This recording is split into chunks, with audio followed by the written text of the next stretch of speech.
தமிழகமெங்கும் கிளைகள் கொண்ட Annamal institute of hotel management and hospital management படிப்பில் சேர்வதற்கான அட்மிஷன் நடைபெறுகிறது. பொன்னமராவதி அருகே விவசாயிகளை அத்துமீறி தாக்கிய தனியார் சோலார் மின் நிலைய குழுவினர் மீது நடவடிக்கை எடுக்க வேண்டும் என மார்க்சிஸ்ட் கம்யூனிஸ்ட் கட்சியினர் வலியுறுத்தியுள்ளனர். புதுக்கோட்டை மாவட்டம் பொன்னமராவதி அருகே உள்ள கிராமங்களில் 5 தலைமுறைகளாக விவசாயம் செய்து வரும் விவசாயிகள் பட்டா கோரி போராட்டம் நடத்தினர். அப்போது நிலத்தை சுத்தம் செய்ய வந்ததாக கூறப்படும் தனியார் சோலார் நிறுவன குழுவினருடன் ஏற்பட்ட மோதலில் பலர் காயமடைந்தனர். காயமடைந்த விவசாயிகள் பொன்னமராவதி மற்றும் புதுக்கோட்டை அரசு மருத்துவமனைகளில் சிகிச்சை பெற்று வருகின்றனர். இந்த நிலையில் விவசாயிகளை அத்துமீறி தாக்கிய தனியார் சோலார் மின் உற்பத்தி நிலைய குழுவினர் மீது நடவடிக்கை எடுக்க வேண்டும் என மார்க்சிஸ்ட் கம்யூனிஸ்ட் கட்சியினர் வலியுறுத்தியுள்ளனர். நடவடிக்கை எடுக்கப்படாவிட்டால் மிகப்பெரிய போராட்டம் நடத்தப்படும் என்றும் எச்சரிக்கை விடுக்கப்பட்டுள்ளது. எங்கள் விவசாய நிலத்தை ஒரு 80 ஏக்கரை சோலார் நிறுவனம் வாங்கியிருக்கு, தனியார் நிறுவனம். அவங்க திடீர்னு நாங்கள் ஃபைட் பண்ணிக்கிட்டு இருக்கிறோம். இந்த மாதிரி அவங்க எங்கள் கிராமத்தில் சோலார் வரக்கூடாதுன்னு திடீர்னு எங்களை மீறி அவங்க உள்ளே சுத்தம் பண்ணிக்கிட்டு இருந்தாங்க. ஒரு 4-5 அடியாட்களோட உள்ளே அப்போதைக்கு நான் போய் தடுக்க உள்ளே போனேன்.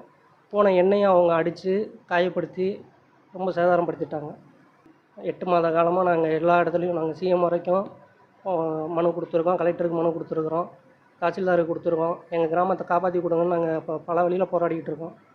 சோலார் வர்றது நல்லதானே, அதுக்கே நீங்கள் எதிர்ப்பு கொடுத்துருக்கீங்க? இது எங்களுடைய வாழ்வாதாரமே அதுதான். நாங்கள் பல தலைமுறையாக அந்த இதில் தான் நாங்கள் வாழ்வாதாரத்தில் இருக்கோம். நாங்கள் என்ன விவசாய குடும்பத்தை சேர்ந்தவங்க.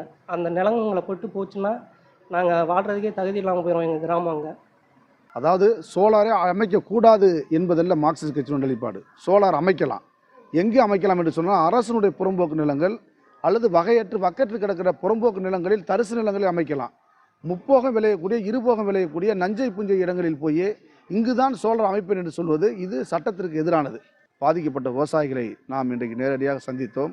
மாவட்டத்தினுடைய புதுக்கோட்டை மாவட்டத்துடைய ஆட்சித்தலைவர், புதுக்கோட்டை மாவட்டத்தின் காவல் கண்காணிப்பாளர் இருவரிடம் முறையிட்டிருக்கிறோம். பாதிக்கப்பட்டு இன்றைக்கு சிகிச்சை இருக்கக்கூடிய இந்த விவசாயிகளை தாக்கியவர்கள் மீது நடவடிக்கை எடுக்க வேண்டும். கவுண்டர் பெட்டிஷனுங்கிற அடிப்படையில் இவர்கள் மீது பொய்யான வழக்கு பதிவு செய்திருப்பதை ரத்து செய்ய வேண்டும். ஏற்கனவே 100 ஆண்டுகளுக்கு மேலாக உழுது விவசாயம் செய்து வரக்கூடிய அந்த விவசாயிகளுக்கு உழவடை பட்டா டெனன்சி ஆக்டில் உழவடை பட்டா வழங்குவதற்கு எல்லா விதமான முயற்சிகளை மாவட்டத்துடைய ஆட்சித்தலைவர் எடுக்க வேண்டும் என பொன்னமராவதியினுடைய வட்டாட்சியர் அலுவலகத்தில் சமாபந்தியில் இந்த மாவட்டத்துடைய ஆட்சித்தலைவர் கோரிக்கை